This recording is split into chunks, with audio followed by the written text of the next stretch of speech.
My name is Olivia. I'm 40 years old. I've been married to my husband, Michael, who is the same age as me and was my colleague at work for 10 years now. I'm currently in a different branch from my husband, but we used to be in the same department. He is a man of strong responsibility, admired by his subordinates. He has a bit of a show-off side and doesn't seem to want to show his weaknesses to others. He was a very masculine man, full of confidence and ambition. His work performance is well regarded by his superiors, and he is expected to be promoted without any problems. On the other hand, I'm quite the low-key type who doesn't stand out much. Given our opposite personalities, I was honestly surprised when he made a passionate approach to me. After dating for 2 years, he proposed to me with a large bouquet of roses. I had never been loved so much by a man before, so I immediately agreed. I was very excited about the wonderful days that lay ahead of me. However, what awaited me was living with my in-laws. I was going to decline because there was no prior discussion, but my husband was firm about living together. My parents are decent people, so it's going to be okay. He passionately explained how much my in-laws were looking forward to living with me, so I couldn't refuse in the end. And so, for the past 10 years, I have been living with my in-laws at my husband's home. Life there was something I could never have imagined when I first got married. Olivia, you forgot to clean the front door again, didn't you? Just as I finished making breakfast for everyone, my mother-in-law's nagging begins. It's a daily ritual. I'm sorry. Don't just apologize with words. Get it done right now if you understand. Even though I have to go to work, I'm treated like a servant from the morning. Ever since I started living with my in-laws, I've been forced to wake up at 5 a.m. every morning to make breakfast and clean. I wish she would do it herself since she's at home. Despite being a housewife and having time at home, my mother-in-law does not do any housework. I rush through my morning chores, go to work, and as soon as I get home, I start making dinner. By the time I go to bed, I'm so exhausted that I fall asleep instantly. This has been going on forever, and I often feel unwell due to exhaustion. I'm sure the cause is stress. I don't want the neighbors to think I'm slacking off, so make sure you clean properly. My mother-in-law is relaxing in the living room, eating the breakfast I made. You're gonna be late for work if you don't finish soon. Despite seeing all this, my husband has never stood up for me. My father-in-law also pretends not to see it, hiding behind his newspaper. Ever since I started living with my husband's family, I have been subjected to terrible mistreatment. Because of the stress, I've lost a lot of weight and look unhealthy. You're too skinny and unattractive. That's why you can't give birth to a child. I suddenly lost a lot of weight and my period stopped, making it impossible for me to have a child. Despite all of this being caused by my mother-in-law, I continue to be blamed for it. Before I got married, I was quite health conscious and paid good attention to my appearance. Now, there's hardly any trace of that left. I'm constantly depressed due to the stress from the continuous harassment from my mother-in-law and the shock of seeing my changed appearance in the mirror.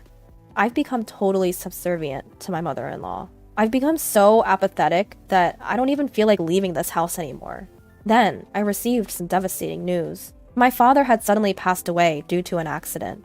I hadn't been back to my family home in a long time because both my husband and my mother-in-law would berate me whenever I mentioned wanting to go there.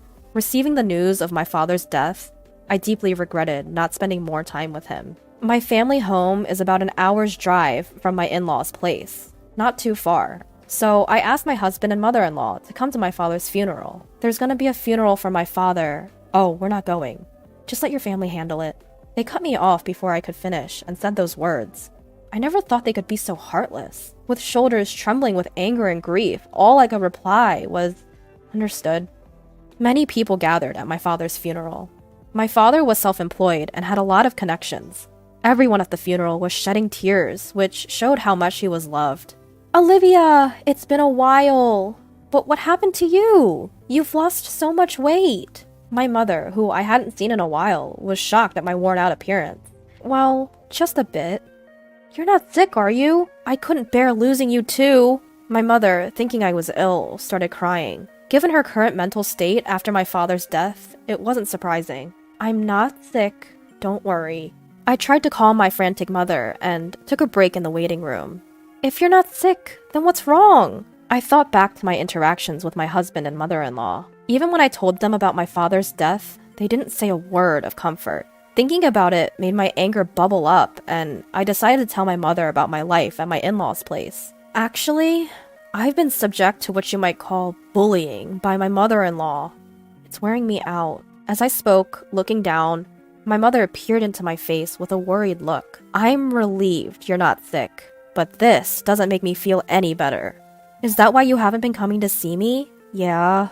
As I nodded, my mother handed me a piece of paper. Take a look at this for yourself. Then think carefully about what to do next. When I looked at the paper my mother had given me, it turned out to be my father's will. My father, being a meticulous man, had left a will just in case something happened. It also mentioned inheritance. Inherit $2 million? That's what it says. You can decide how to use it.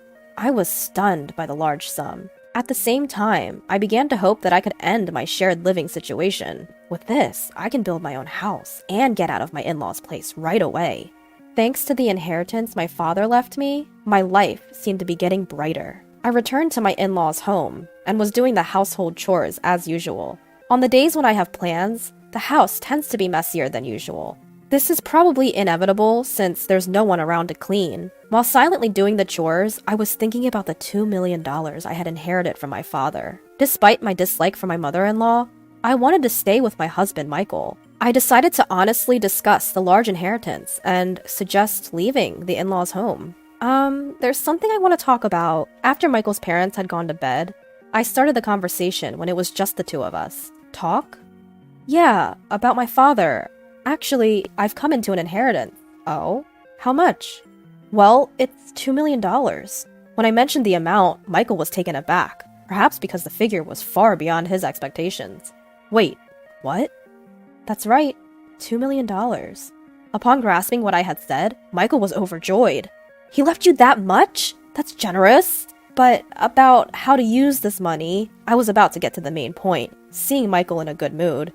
However, before I could speak, Michael suggested something outrageous. We need to transfer that money to my mom's bank account right away. I didn't understand what Michael meant. It was so absurd that I thought he was joking. No, why? I'm the one who inherited it, so that's not right. As I laughed and responded, Michael slammed the table angrily. What are you talking about? A wife's money belongs to her mother-in-law. It seemed that Michael did not realize he was saying something ridiculous. Seeing his serious expression, I felt scared. I'm sorry, but I don't understand what you're saying. All I wanted to do was suggest building a house for us to live together. But Michael didn't let me speak and tried to claim my inheritance for his mother. I couldn't sleep well that night due to the shock. The next day, while I was making breakfast, Michael and my mother-in-law approached me with angry expressions. Olivia, I heard about it. You inherited $2 million and you said you won't give it to me. Who do you think you are as daughter-in-law?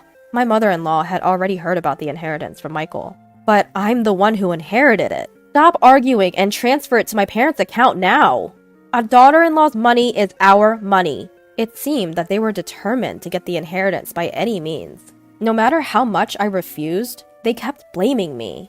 As I fell silent, realizing my resistance was futile, Michael showed me a piece of paper. You're getting carried away because you've come into some money. I'm the one who's been supporting you. If you don't change your attitude, it's divorce. The paper was a divorce form. I've already signed it. Take this and go back to your parents' house. If you apologize properly, I might reconsider the divorce. I received the divorce form with Michael's part fully filled in. Staring at the divorce form, my past memories flashed back. I had never been financially supported in this house. I had been paying the same amount of living expenses as Michael, and all the household chores were my responsibility. I hadn't received any help or care. Despite that, they had always looked down on me. In the end, they were even trying to steal my father's money. If I stayed here, I might have felt so pressured that I would give them the inheritance. However, this money is what my father left for me. Being told to go back home, I actually saw it as an opportunity.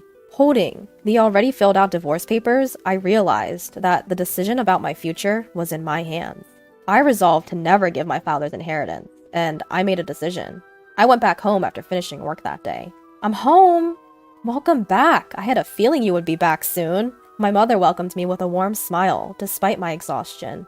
My mother's home-cooked meals were laid out on the table. I couldn't remember the last time I ate a meal prepared by someone else. As I took a bite of the warm food, tears welled up in my eyes because of its deliciousness. Did you tell your husband about the inheritance? Yes, and it caused a fuss. I told my mother everything that my husband and my mother-in-law had said to me. At the shocking content, my mother was speechless. The inheritance is yours, and you decide your future. My mother comforted me gently as I cried. After being taken care of at my parents' home for a week, I decided to return to my in-laws' house. Well, I'm off. Take care. I wasn't afraid to go back to that house anymore. I headed back to my in-laws' house with a refreshed feeling. Finally back, huh? Have you reflected on your behavior? As soon as I returned to my in-laws' house, my husband and mother-in-law were waiting for me, arms crossed. Yes, I apologize. Please, let me live in this house again. I offered a superficial apology. Upon hearing this, my mother-in-law grinned. Well then, hand over the inheritance quickly. Actually, the inheritance process is taking a while. I haven't received it yet. It's a complex process, so it might take another 6 months or so. Does it take that long? Well, fine. Both my mother-in-law and husband seemed satisfied, thinking I would hand over the inheritance obediently.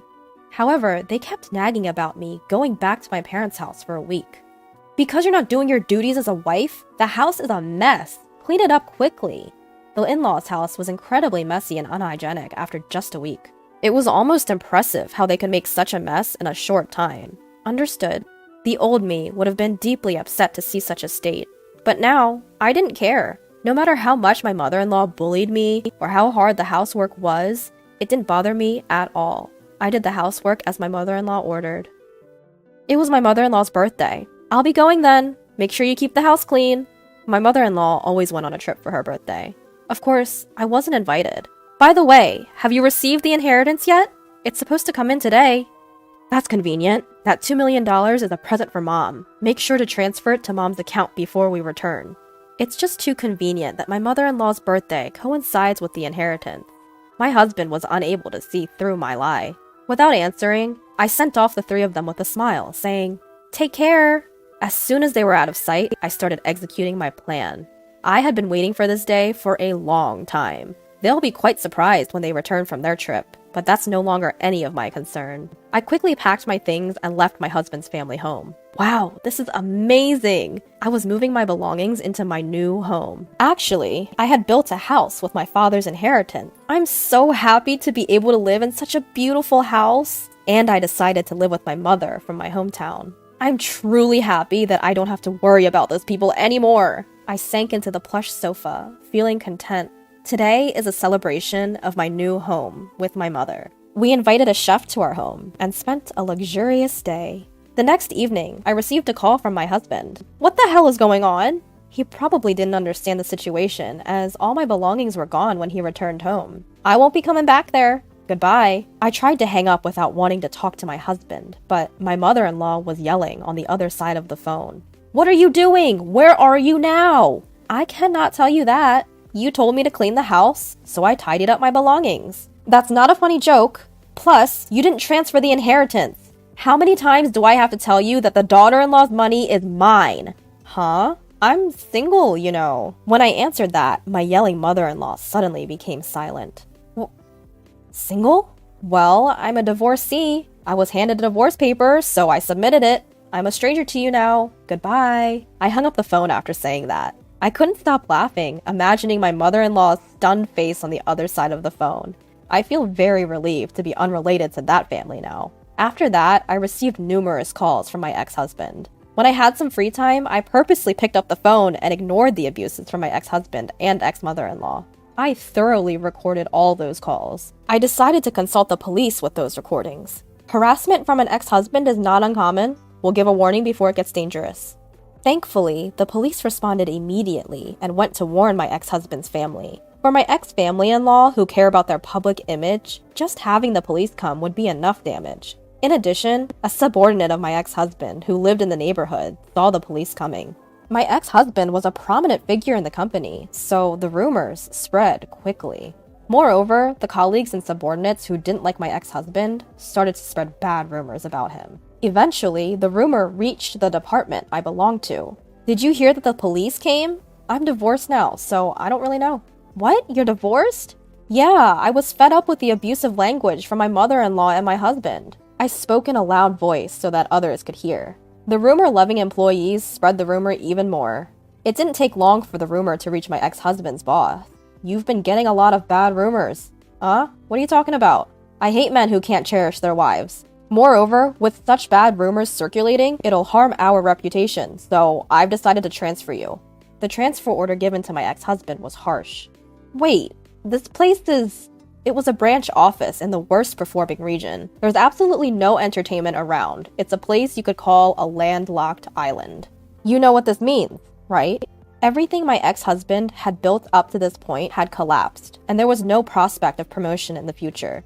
Unable to refuse the transfer order, my ex-husband had to move to this rural area. As for my ex-mother-in-law, she was probably shocked that her son's reputation had dropped, and that she could no longer live with him. She ended up becoming a recluse, which led her to developing depression. There were also suspicions of dementia, as she often caused disturbances at home. My ex-father-in-law is desperately taking care of the drastically changed ex-mother-in-law. Even if there's no blood relation, a daughter-in-law is still an important family member. What happened to my former in-laws was simply karma for the harassment they continued to inflict upon me. Now, I'm living happily with my mother. We've even started gardening in our spacious yard. If I were still in that house, I would have never encountered this wonderful hobby. Having found a hobby has made me feel alive. My body, which was worn out from stress, is now healthy again. I'm so happy that I could cut ties with my former in-laws.